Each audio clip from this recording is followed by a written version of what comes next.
Hey guys, welcome back to channel again. আজকে এই ভিডিওতে আমরা তিনটে প্লেয়ারকে নিয়ে কথা বলবো, স্যানচো, ফেলিক্স আর কুবার্সি। দেখো, দুটো আমাদের বার্সেলোনা প্লেয়ার আর একটা বোরুসিয়া ডর্টমান্ডের প্লেয়ার। আমরা জানি না, অ্যাকচুয়ালি বোরুসিয়া ডর্টমান্ডের নয়, ম্যানচেস্টার ইউনাইটেডের।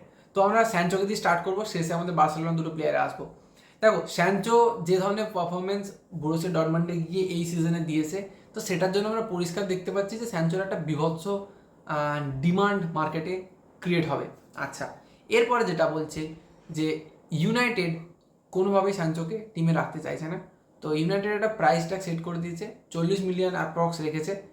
তো কোনো ক্লাব যদি চায় ওকে কিনে নিতে পারে। এদিকে ডর্টমান্ড, যারা স্যানচোকে দিয়ে একটা এত বড় রেজাল্ট পেলো, তারা বলছে যে আমাদের কাছে পয়সা নেই স্যানচোকে কেনার মতো 40 মিলিয়ন নেই। ভাই, কী করে হতে পারে? তোমরা বেলিংহাম সেল করেছো, তোমরা হালান্ড সেল করেছো, তোমরা আরও কাকে কাকে সেল করেছো, ডেম্বেলেকে সেল করেছিল অনেকদিন আগের কথা বলছি, কাকে না কাকে সেল করেছো, কত বড় বড় প্লেয়ার সেল করেছো। তোমাদের কাছে পয়সা নেই কী করে হতে পারে? এটা কি সম্ভব? রিসেন্টলি তোমরা বেলিংহামকে সেল করেছো। তো এটা একটা অবাক করা কাণ্ড। আমার মনে হয় না ভুলভাল বকছে, এটা পরিষ্কার বোঝা যাচ্ছে। তো স্যানচোকে আমার মনে হয় যে যদি ব্রুসেল ডরমান্ড আবার ফার্দার বাই করে নেয় পারফেক্টলি, মানে ওরা চেষ্টা করছে আর একটা সিজন লোনে আনার, কিন্তু লোনে না এনে যদি বাই করে, দেখো লোন টোন ওরা দেবে না, ইউনাইটেড দেবে না, কারণ ওর ডিমান্ড হাই, অন্য কোনো ক্লাব ওকে তুলে নিয়ে চলে যাবে। ঠিক আছে, জুভেন্টাস হয়তো বসে আছে ওকে তুলে নিয়ে যাওয়ার জন্য। তো এরকম অনেক ক্লাব বসে আছে স্যানচোর মতো প্লেয়ারকে টেনে নিয়ে চলে যাওয়ার জন্য, কিন্তু সেটা তো বোরুসিয়া ডর্টমান্ড বুঝতে পারছে না, নাকি কী হচ্ছে বুঝতে পারছি না।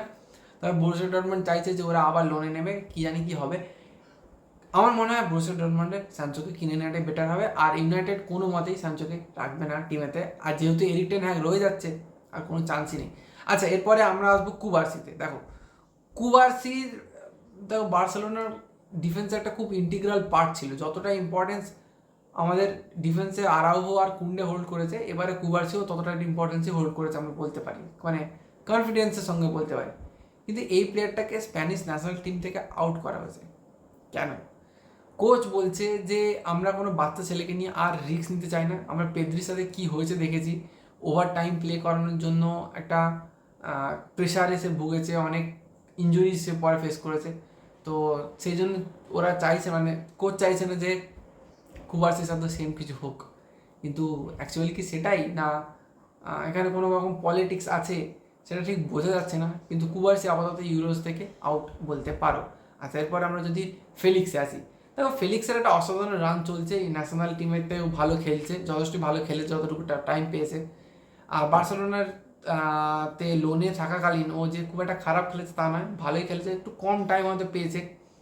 কিন্তু মানে ফেলিক্স ফ্লিকের আন্ডারে এত অফ ফেলিক্স ফ্লিকের আন্ডারে কেমন খেলবে সেটা নিয়ে একটু সন্দেহ আছে, বা ফ্লিক ওকে টিমে চাইছে কি না সেটাও একটা সন্দেহের ব্যাপার। আর অ্যাথলেটিকো মাদ্রিদ চাইছে না যে ওকে ফার্দার লোনে রাখতে বা লোনে ছাড়তে, ওকে পার্মানেন্ট ট্রান্সফারে ছাড়তে চাইছে। আর বার্সেলোনার কাছে সিরিয়াসলি এখন কোনো পয়সা নেই ফেলিক্সকে কেনার জন্য। আমাদের অনেক বড় বড় ডিমান্ড আছে, নিড আছে, যেমন একটা ডিএম দরকার, একটা রাইট ব্যাক বা লেফট ব্যাক দরকার। তো সেই সব নিয়ে অনেক প্রবলেম আছে। তো আমরা এই মুহূর্তে ফেলিক্সের পিছনে 60 মিলিয়ন বা 50 মিলিয়ন খরচা করতে পারবো না। আবার এদিকে ফেলিক্স বলছে যে আই হ্যাভ, মানে all the potentiality to be a Ballon d'Or winner, মানে ওর কাছে সব রকম স্কিলস বা সব কিছু আছে একটা পোটেন্সিয়াল ব্যালন্ডার উইনার হওয়ার জন্য। আমি বলবো ঠিক বলেছে,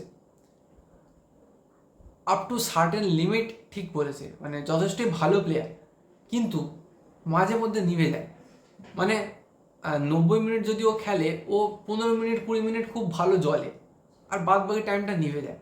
তো ওই জ্বলন্ত ব্যাপারটা যদি সারাক্ষণ থাকে না, তাহলে আমি বলবো ও ব্যালেন্ডার লেভেলের প্লেয়ার, ও ভিনির লেভেলের প্লেয়ার।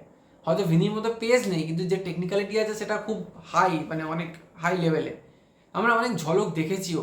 তো সেটার উপর ডিপেন্ড করে দাঁড়ালে হ্যাঁ তুমি ভালো প্লেয়ার, বাট তোমাকে কনসিস্টেন্সি দেখাতে হবে, তোমাকে সারাক্ষণ ভালো খেলতে হবে। ম্যাচেতে দুবার দুটো ঝলক ভালো খেলে দিয়ে গেলে কিন্তু তুমি বেস্ট প্লেয়ার হবে না, কোনো ব্যালন্ডার জিততে পারবে না। তো এটাই বলার ছিল, এই ভিডিওতে তিনটে প্লেয়ার নিয়ে ডিসকাস করা ছিল। চলো বাই, পরের ভিডিওতে আবার দেখা হচ্ছে।